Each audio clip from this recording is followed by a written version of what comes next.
പ്രിയപ്പെട്ട വിദ്യാർത്ഥികളെ നമസ്കാരം. നമ്മളിന്ന് ശ്രീനാരായണ ഗുരു ഓപ്പൺ യൂണിവേഴ്സിറ്റിയുടെ MA മലയാളം 2ാം സെമസ്റ്ററിലെ ഭാഷാശാസ്ത്രത്തിൻ്റെ ഒരു പ്രീവിയസ് ക്വസ്റ്റ്യൻ പേപ്പർ ചർച്ച ചെയ്യുകയായിരുന്നു. അതിൻ്റെ 2ാം ഭാഗമാണ് ഇന്ന്. ആദ്യ ചോദ്യം, നവവൈയാകരണന്മാരുടെ വാദമുഖങ്ങൾ എന്തെല്ലാമായിരുന്നു? ഭാഷ നിരന്തരം പരിണാമ വിധേയമായിക്കൊണ്ടിരിക്കുന്ന ഒന്നാണ്. ഈ പരിണാമങ്ങളെല്ലാം തന്നെ എല്ലായ്പ്പോഴും നിയമാനുസൃതമോ സാഹചര്യബന്ധമോ ആകണമെന്നില്ല. എന്നാൽ സ്വനപരിണാമ നിയമങ്ങളെല്ലാം നിയമാനുസൃതമാണെന്നും അവയ്ക്ക് അപവാദങ്ങളില്ലെന്നും സിദ്ധാന്തിച്ചുകൊണ്ട് 19ാം നൂറ്റാണ്ടിൻ്റെ 2ാം പകുതിയിൽ യൂറോപ്പിലെ ഒരു വിഭാഗം ഭാഷാ പണ്ഡിതർ രംഗത്തെത്തി. 1870കളിൽ ജർമ്മനിയിലെ ലെപ്സിക് സർവകലാശാലയിൽ ഭാഷാ ഗവേഷണം നടത്തിയിരുന്ന 1870കളിൽ ലെപ്സിക് സർവകലാശാല കേന്ദ്രീകരിച്ച് രൂപം കൊണ്ട ഈ വാദത്തിൻ്റെ പ്രയോക്താക്കളായ ഒരു സംഘം യുവ ഭാഷാ വൈജ്ഞാനികരെയാണ് നവവൈയാകരണന്മാർ എന്ന് വിശേഷിപ്പിക്കുന്നത്. ഇക്കൂട്ടർ അവതരിപ്പിച്ച നിരീക്ഷണങ്ങളോട് വിയോജിപ്പുണ്ടായിരുന്ന പൂർവ്വ പണ്ഡിതർ അല്പം അപഹാസരൂപേണ പുതുവൈയാകരണന്മാർ എന്ന് ഇവരെ പരാമർശിക്കുവാൻ തുടങ്ങിയതോടുകൂടെയാണ് ഭാഷാ വിജ്ഞാന ചരിത്രത്തിൽ ഈ സംജ്ഞയ്ക്ക് ഇടം കിട്ടിയത്. Augustus ലെസ്കിൻ, call ബ്രാക്മാൻ, Hermann ഒസ്തേഫർ, del book എന്നിവരായിരുന്നു നവവൈയാകരണന്മാരിൽ പ്രധാനികൾ. അതുവരെ നിലനിന്നിരുന്ന പല സിദ്ധാന്തങ്ങളെയും നിഷേധിച്ചുകൊണ്ട് രൂപപ്പെട്ട ഈ ചിന്താധാര ലെപ്സിക് സ്കൂൾ എന്ന പേരിൽ പ്രഖ്യാതമായി. സ്വനപരിണാമം കേവലം അനുമാനത്തിലൂടെയല്ല, മറിച്ച് ചരിത്രത്തോട് ബന്ധപ്പെടുത്തി വസ്തുനിഷ്ഠമായി മാത്രമേ വ്യാഖ്യാനിക്കാൻ പാടുള്ളൂ എന്ന് ഇവർ വാദിച്ചു. ലെസ്കിൻ്റെ നേതൃത്വത്തിൽ സ്വന നിയമങ്ങൾക്ക് അപവാദങ്ങളില്ല എന്നൊരു മുദ്രാവാക്യം ഉടലെടുത്തു. സ്വന നിയമങ്ങൾക്ക് അപവാദങ്ങളില്ല എന്നായിരുന്നു ആ മുദ്രാവാക്യം.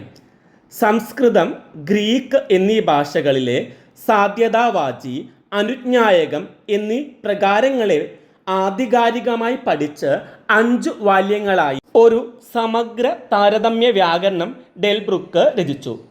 ബ്രുക്മാൻ്റെ സിദ്ധാന്തപ്രകാരം ഒരേ ഭാഷാഭേദത്തിൽ ഒരേ സാഹചര്യത്തിൽ നിയത സ്വനത്തിന് സംഭവിക്കുന്ന മാറ്റം എല്ലായ്പ്പോഴും ഒരേ തരത്തിലായിരിക്കും.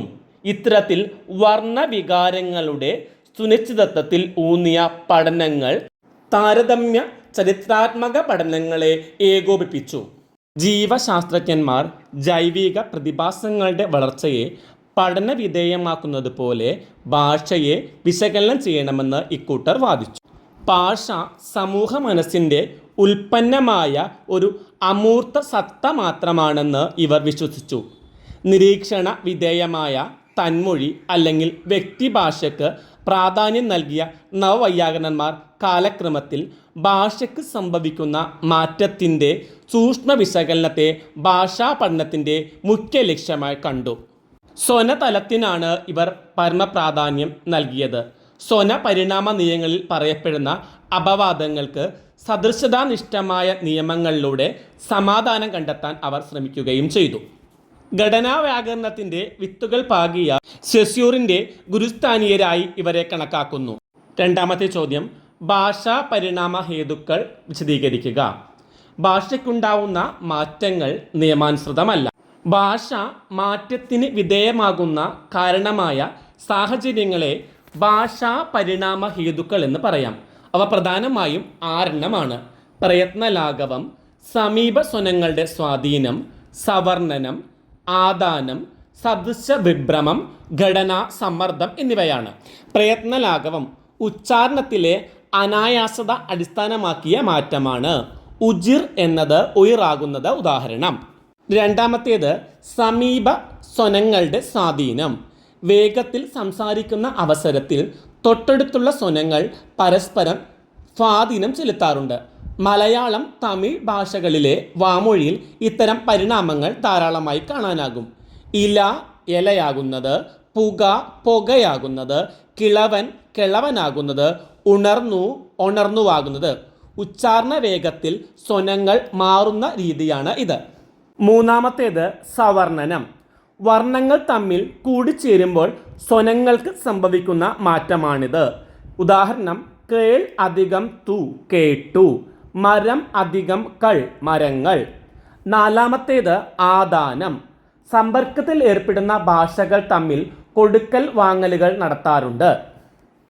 പദമായാലും സ്വനമായാലും മറ്റേത് ഭാഷാ ഘടകമായാലും മറ്റൊരു ഭാഷയിൽ നിന്ന് സ്വീകരിക്കുന്ന പ്രക്രിയക്കാണ് ആദാനം എന്ന് പറയുന്നത്. ആദാനം പ്രധാനമായും പദതലത്തിലാണ് നടക്കുന്നത്. ആദാനം പ്രധാനമായും 3 വിധത്തിലാണ്: ആഗതാർത്ഥ പരിവൃത്തി, ആഗത പരിഭാഷ, ആഗത മിശ്രം എന്നിവ. ആദാനം 3 തരത്തിലാണ്. ആഗതാർത്ഥ പരിവൃത്തി എന്ന് പറഞ്ഞാൽ മറ്റു ഭാഷകളിലെ പദത്തിൻ്റെ ആശയം കടമെടുക്കുന്ന പ്രക്രിയയാണ് ആഗതാർത്ഥ പരിവൃത്തി. ആഗത പരിഭാഷ എന്നാൽ മറ്റു ഭാഷാപദങ്ങളെ വിവർത്തനം ചെയ്ത് പുതിയ ഭാഷാപദം ഉണ്ടാക്കുന്നതാണ് ആഗത പരിഭാഷ. ഉദാഹരണം, ശീതസമരം എന്നത് കോൾഡ് വാർ, കരിഞ്ചന്ത, ബ്ലാക്ക് മാർക്കറ്റ് എന്നിവ. ആഗത മിശ്രം എന്നാൽ ഒരു സമസ്ത പദത്തിൻ്റെ ഒരു ഭാഗം പരകീയവും മറ്റേ ഭാഗം സ്വകീയവുമായുള്ള മിശ്രിത പദങ്ങളുണ്ട്. അവയെയാണ് ആഗത മിശ്രം എന്ന് പറയുന്നത്. തുണിമില്ല്, റെയിൽ അപകടം, റോഡ് അപകടം, സിനിമാ കൊട്ടക എന്നിവയെല്ലാം ഉദാഹരണം.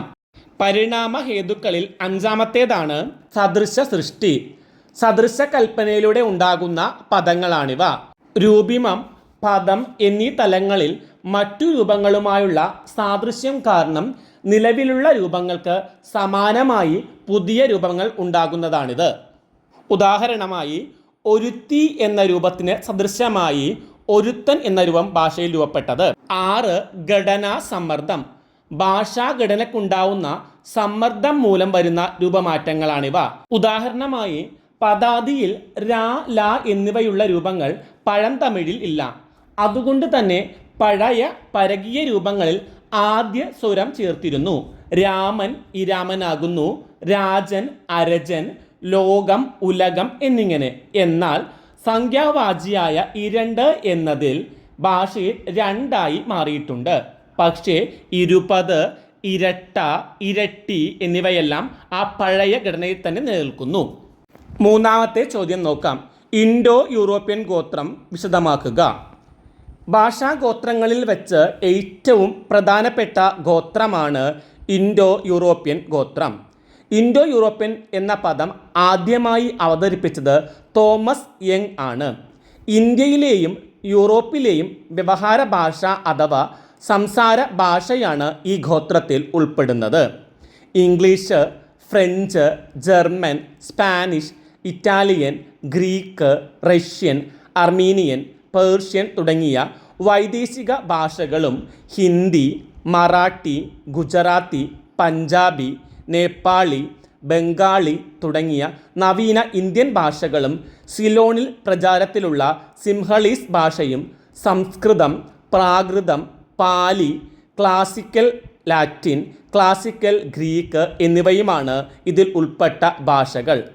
പദങ്ങൾക്കുള്ള പരസ്പര ബന്ധത്തെ കാണിക്കുന്നതിന് ഇൻഡോ യൂറോപ്യൻ ഭാഷകളിൽ 3 ഉപായങ്ങൾ പൊതുവെ സ്വീകരിക്കപ്പെട്ടിട്ടുണ്ട്. 1. ഭാഷകളിൽ പ്രത്യയങ്ങൾ ചേർക്കുക. 2. സ്വരവിനിമയം നടത്തുക. 3. സ്വനതന്തുക്കളുടെ അനുരണനത്തിലുള്ള ഏറ്റക്കുറിച്ചുകൾ കൊണ്ട് വ്യത്യസ്തങ്ങളായ ധ്വനികളെ പ്രയോഗിക്കുക എന്നിവയാണവ. 4-ാമത്തെ ചോദ്യം.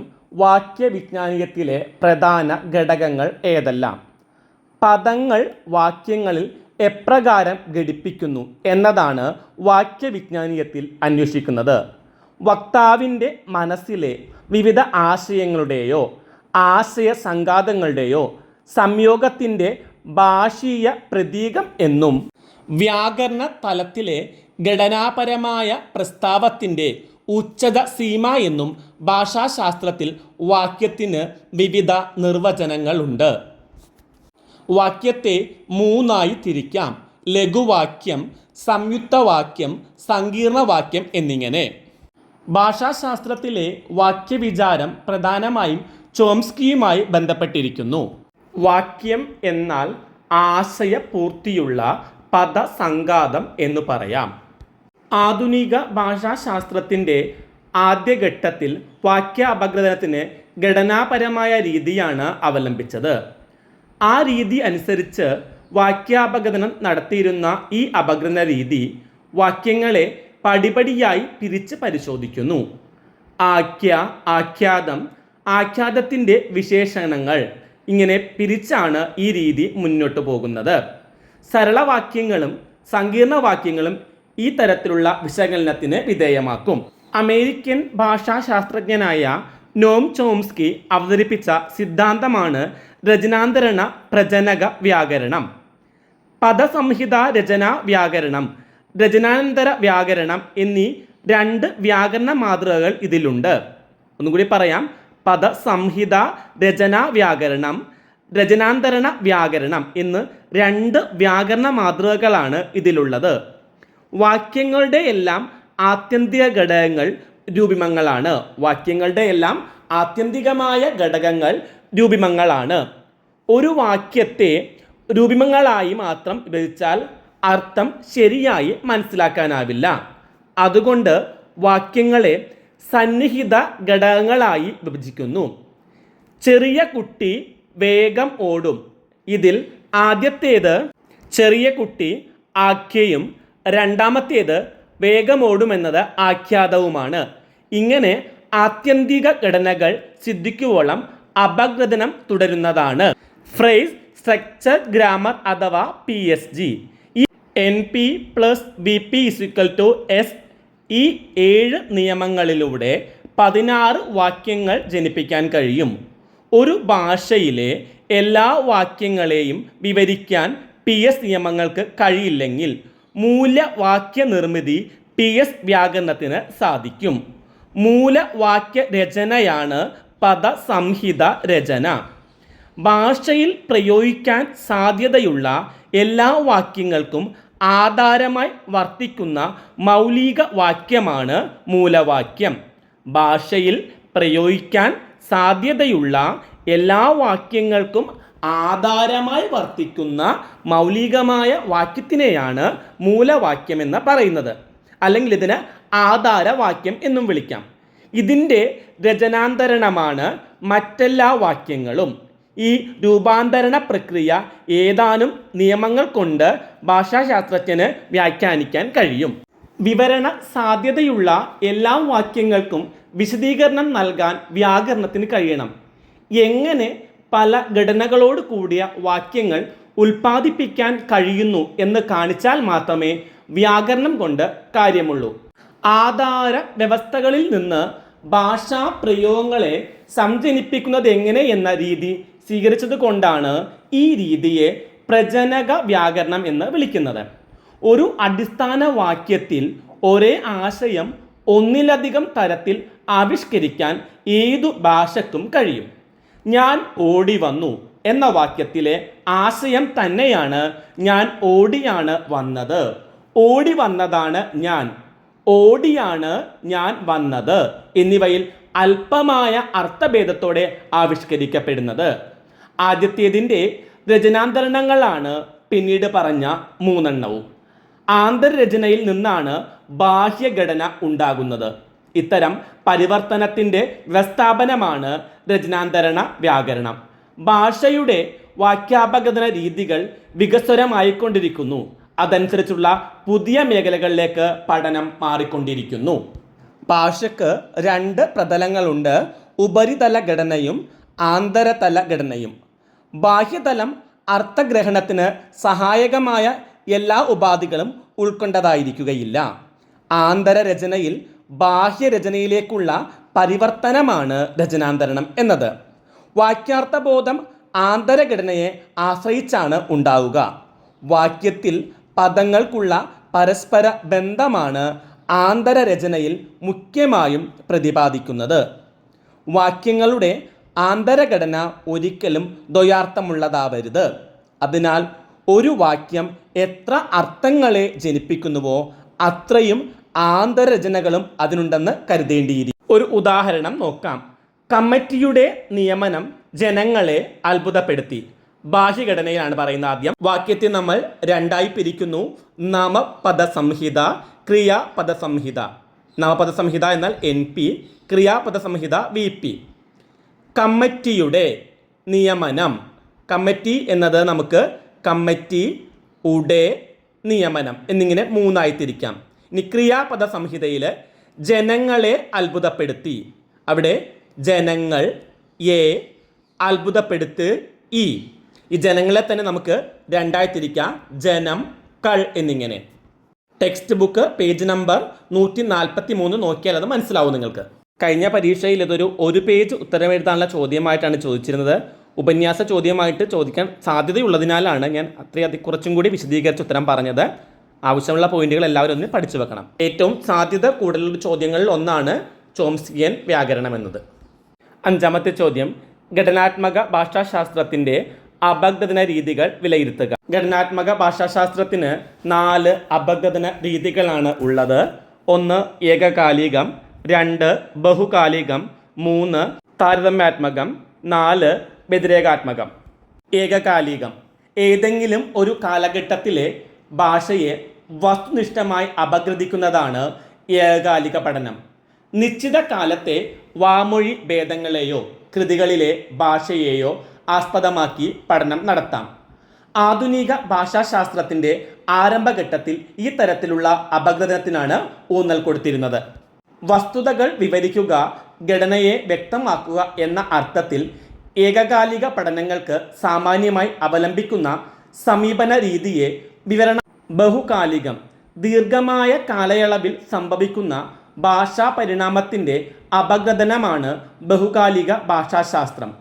ബഹുകാലിക അപഗ്രഥനം നടത്തുന്നവർ ഭാഷയെയല്ല, അതിനെ മാറ്റിമറിച്ച സംഭവങ്ങളെയാണ് പ്രധാനമായും കാണുന്നത്. ബഹുകാലിക അപഗ്രഥനത്തിൽ 2 വീക്ഷണ വൈവിധ്യങ്ങൾ ഉണ്ട്. 1 ഒരു നിശ്ചിത സമയദൈർഘ്യത്തിൽ ഒതുങ്ങുന്നത്, 2 കാലചക്രത്തിൽ നിന്ന് പുറകോട്ട് പോകുന്നത്. ബഹുകാലിക പഠനം ഭാഷയുടെ ചരിത്രം അറിയുന്നതിന് വേണ്ടിയാണ്. ഈ അന്വേഷണം പൂർണ്ണമായും വസ്തുനിഷ്ഠമായിരിക്കണമെന്ന് പറയാനാവില്ല. കാരണം മാറ്റത്തിൻ്റെ സ്വഭാവങ്ങൾ വെളിപ്പെടുത്തുന്ന രേഖകൾ, വിശേഷിച്ചും ആദ്യകാലങ്ങളിൽ രേഖകൾ കിട്ടിയെന്ന് വരില്ല. അങ്ങനെ വരുമ്പോൾ സാഹചര്യ തെളിവുകൾ ആശ്രയിച്ച് അനുമാനത്തിലൂടെ ചരിത്ര രചന നടത്തേണ്ടതായിട്ട് വരും. സാമൂഹിക സ്ഥിതി, രാഷ്ട്രീയ സ്ഥിതി, ഇതര ഭാഷകളുമായുള്ള സമ്പർക്കം തുടങ്ങിയ സാഹചര്യങ്ങൾ ഭാഷാ പരിണാമത്തെ നിയന്ത്രിച്ചിരിക്കും. അവയുടെ പശ്ചാത്തലത്തിൽ മാത്രമേ ബഹുകാലിക പഠനം സമഗ്ര രീതിയിൽ നടത്താനാവൂ. താരതമ്യാത്മകം ഇതും ബഹുകാലിക സമീപന രീതി തന്നെ. പക്ഷേ ഒരു ഭാഷയുടെ പരിണാമ ചരിത്രം അന്വേഷിക്കുന്നതിനു പകരം ഒരു ഭാഷാഗോത്രത്തിൻ്റെ ചരിത്രമാണ് താരതമ്യാത്മക പഠനത്തിൽ ആരായുന്നത്. ഭാഷയുടെ പൂർവ്വചരിത്രം പഠിക്കുന്നതിനെയാണ് താരതമ്യാത്മക പഠനം എന്ന് പറയുന്നത്. ഒരു മൂലഭാഷയിൽ നിന്ന് പിരിഞ്ഞു വരുന്നതെന്ന് കരുതാവുന്ന ഭാഷയുടെ സമൂഹത്തെയാണ് ഭാഷാഗോത്രം എന്ന് പറയുന്നത്. ഏതെല്ലാം ഭാഷകളെയാണ് ഒരു ഗോത്രമായി പരിഗണിക്കാവുന്നത്? ഗോത്രത്തിൻ്റെ സമാന സ്വഭാവം എന്താണ്? മൂലഭാഷയുടെ സ്വഭാവമെന്ത്? അംഗഭാഷകൾ ഏതെല്ലാം? അവ എപ്പോൾ മാറ്റങ്ങളിലൂടെ സ്വതന്ത്ര ഭാഷകളായി? അംഗഭാഷകൾ തമ്മിലുള്ള അടുപ്പവും അകൽച്ചയും നിർണ്ണയിക്കുന്നതെങ്ങനെ? തുടങ്ങിയ കാര്യങ്ങളാണ് താരതമ്യാത്മക പഠനത്തിൽ അല്ലെങ്കിൽ തുലനാത്മക പഠനത്തിൽ വിശകലനം ചെയ്യുന്നത്. താരതമ്യാത്മകം എന്ന പേര് മാത്രമല്ല, ഇതിന് തുലനാത്മകം എന്ന പേര് കൂടി ഇതിനുണ്ട്. ചരിത്രപരമായിട്ടുള്ള അന്വേഷണമായതുകൊണ്ട് ഹിസ്റ്റോറിക്കൽ അല്ലെങ്കിൽ ചരിത്രാത്മകം എന്നും ഇതിനെ വിളിക്കാറുണ്ട്. വ്യതിരേകാത്മകം 2 ഭാഷകളിലെ വ്യാകരണ വ്യവസ്ഥയിലെ സാദൃശ്യ വൈസാദൃശ്യങ്ങൾ വ്യക്തമാക്കുന്ന പഠന രീതിയാണിത്. വർത്തമാനകാല ഭാഷകളെയാണ് സാധാരണ നിലയിൽ ഇതിനായി തിരഞ്ഞെടുക്കുന്നത്. തിരഞ്ഞെടുക്കുന്ന ഭാഷകൾ സജാതീയങ്ങളാകണമെന്നില്ല. ഇത് ഏകകാലിക രീതിയാണ്. താരതമ്യപ്പെടുത്തുന്നത് കൊണ്ട് ഇതിന് താരതമ്യാത്മക സ്വഭാവവും ഇതിനുണ്ട്. അന്യഭാഷാ പഠനത്തിന് സഹായകമായിരിക്കും എന്ന പരികൽപ്പന ഈ അപഗ്രഥനത്തിൽ അന്തർഭവിച്ചിട്ടുണ്ട്. മറ്റൊരു ഭാഷ പഠിക്കുമ്പോൾ മാതൃഭാഷയിൽ നിന്ന് അത് എന്തെല്ലാം തരത്തിൽ വ്യത്യസ്തമായിരിക്കുന്നുവെന്ന അറിവ് ആ ഭാഷ സ്വാംശീകരിക്കുന്നതിന് എളുപ്പമാക്കും എന്ന വിശ്വാസമാണ് ഈ പഠനത്തിലുള്ളത്. മറ്റൊരു പ്രയോജനവുമുണ്ട്. ഒരു ഭാഷയിൽ നിന്ന് മറ്റൊരു ഭാഷയിലേക്ക് വിവർത്തനം ചെയ്യാൻ ഇന്ന് 2 ഭാഷകളിലും പരിചയമുള്ള വിവർത്തകനെ കഴിയൂ. വിവർത്തന പ്രക്രിയ യാന്ത്രികമായി നിർവഹിക്കാൻ സാധിച്ചാൽ അത് വലിയൊരു നേട്ടമായിരിക്കും. യാന്ത്രിക വിവർത്തനം നടക്കുന്ന ഈ കാലഘട്ടത്തിൽ വ്യതിരേകാത്മക പഠനത്തിന് വളരെയധികം പ്രസക്തിയുണ്ട്. ഈ ക്ലാസ് നമുക്ക് ഇവിടെ അവസാനിപ്പിക്കാം. മറ്റൊരു ക്ലാസ്സുമായി കാണും വരെ എല്ലാവർക്കും നന്ദി, നമസ്കാരം.